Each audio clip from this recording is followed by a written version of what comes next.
I love being around the game. It's in your blood, and then I always say to myself, where else would I want to be? It's the love, it's the passion of being around the game. I love being around the players. I love talking to the players. I love managing the personalities and then teaching what we want executed out there. And at this level and higher, it's rewarding because they can get it and they can apply it instantly. And that to me is important. I mean, I've played at a high level. I want the players to play at a high level, and they do. And it's about building that team chemistry and making players understand or helping them understand at this age, how important it is to be a team player.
When I finished playing, or when I was near the end of the career, I thought I wanted to stay in the game somehow. So my two things that I thought that would be great are either get into coaching or into broadcasting, because still involved with the game, still part of the game, still get to, talk to the players and be around them. And, if you're coaching, you're on the ice. If you're not coaching, you're still around the rink all the time, and that's just the environment I grew up in. So I thought that would be something that I would really like to do. I went into broadcasting first because all the coaches I ever had went gray. So now I'm coaching, so the gray.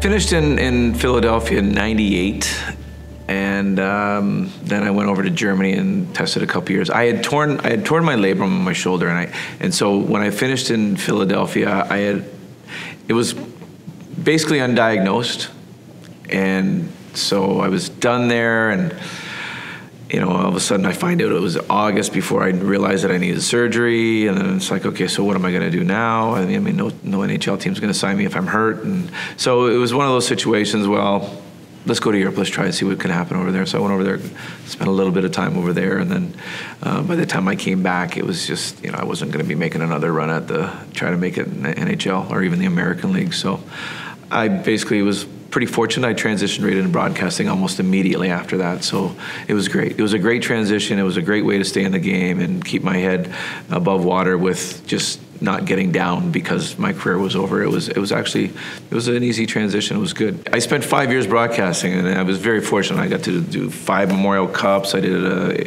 AHL championship. I got to do NHL games. I did a bunch of Montreal games and various NHL games. And I think I loved working with Sportsnet and doing the analyzing games. And color was great. I mean, it was a team atmosphere. It was like playing. Again, being with a team. You travel with each other. You work to prepare for the game just like a team would do. So it was a good environment to be in, and it was in the sport that I love, right? And then real life hit when Courtney got sick, my daughter got sick, and then it was like, wow, I need to be around here, because I was basically on the road all the time. And so transitioned and went and got my life license and my mutual fund license and started, working in the real world. And it was a challenge when all you know is one thing, and then all of a sudden it's like it's a complete 180 and you're going in a different direction. You know, there's a lot of adjustment that goes on there.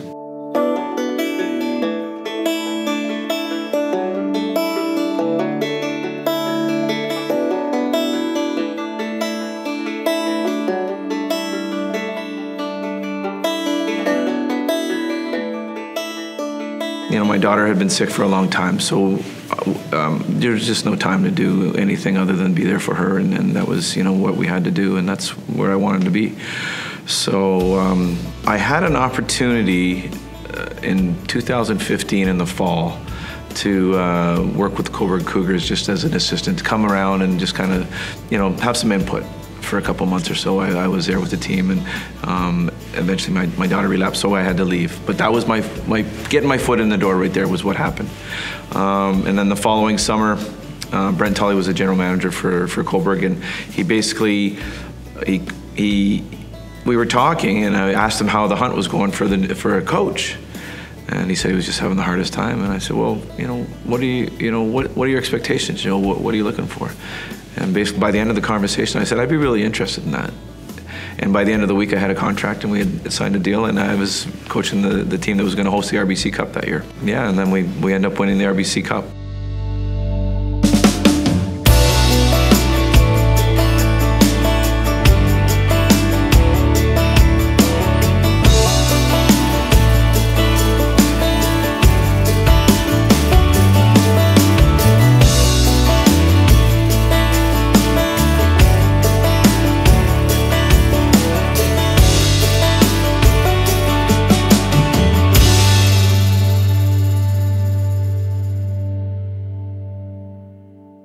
Terry Murray was one coach that I had when I was young, and I had success with.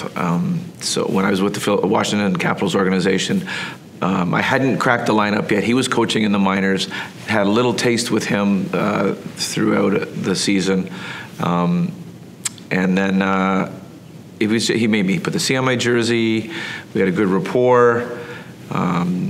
Taught me to communicate a little bit, you know, just growing and trying to develop your personal skills and your communication skills. Then when I got called up to Washington, his brother Brian Murray was the coach.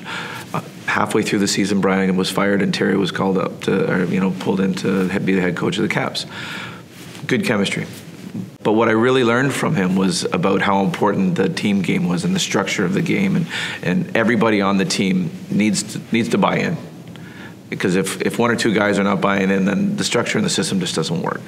And that was a big thing that I had learned from him, and it was really apparent when we did do it how successful we were. And I really found that helped me with the game, helped me understand the game, helped me understand what successful teams do, and teams that are not so successful, maybe they don't preach it that way. And so Terry was a big part of that. He was a big part of me.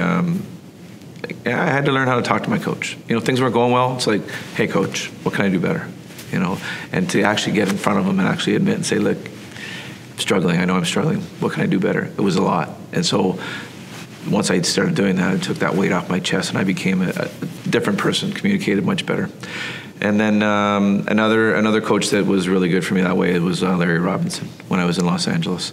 I'll never forget, there was one day I was like, you know what? Things just aren't going right. I know I'm not doing the things he wants. I need to find out what he wants from me. So I went into it. I was like, Larry, what can I do? I know I can be better. What can I do to be better? We had a great conversation, sat down and talked, and within a week I had an A on my jersey. That translates to what I do now. I stress with the kids at the start of the season, I have an open door policy. If there's something on your mind that you have on your mind and you want to talk to me about, you come and talk to me. Don't be afraid to talk to me. I'm try to be very approachable. I said to them, you may not like what I have to say, but at least you're going to know where I stand and where you stand. And we're going to have that open conversation. It'll be out there, and we can do what we can with that. You know, and I think Josh McGuire was one of the players in Coburg that he was my captain in Coburg that first year. And we had some really good conversations. And I don't know, what did he say? He said, you've talked to me more in the first 2 weeks of the season than I've talked to my coach in the last 4 years. So it was That's impressive. They need to learn how to do that. They need to be confident that they can come in and talk to me and they're not going to be reprimanded for coming in and expressing themselves. I think that, like I said, you may not like what I have to say, but at least you're going to know where we stand. You're going to know where you stand. So, and the kids, they've embraced it, and it's been good. There's really nobody there to critique you. You know, I like constructive criticism. I want to learn. I want to learn, and if it's, and you know, basically right now it's me, it's my assistant coaches, and we bounce things off each other. There's a lot of different personalities, and to be honest with you, and I did say when I played, the best coaches I have know how to manage 20, 24 different personalities. Because one guy needs a pat in the back, another guy needs a kick in the butt, and it's no different here. And but some of the entitlement that comes along with some of the younger kids right now is very surprising to me.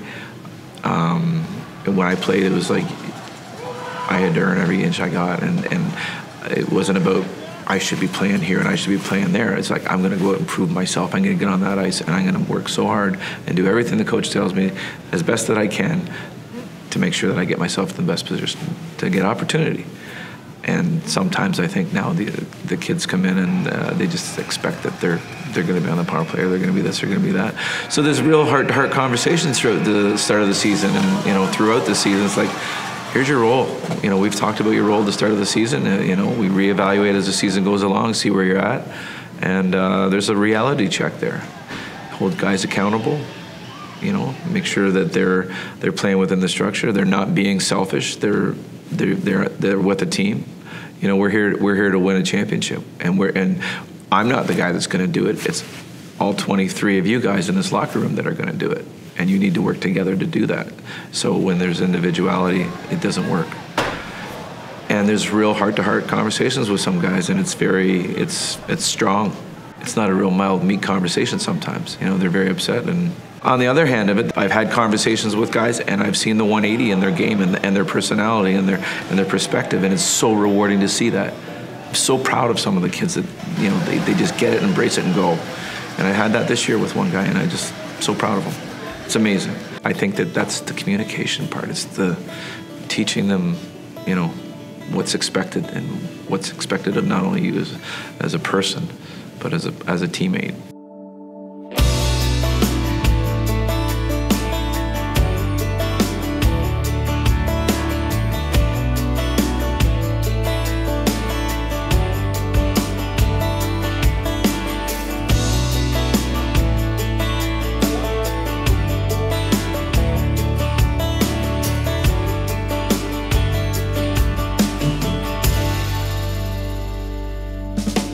Make it to the NHL.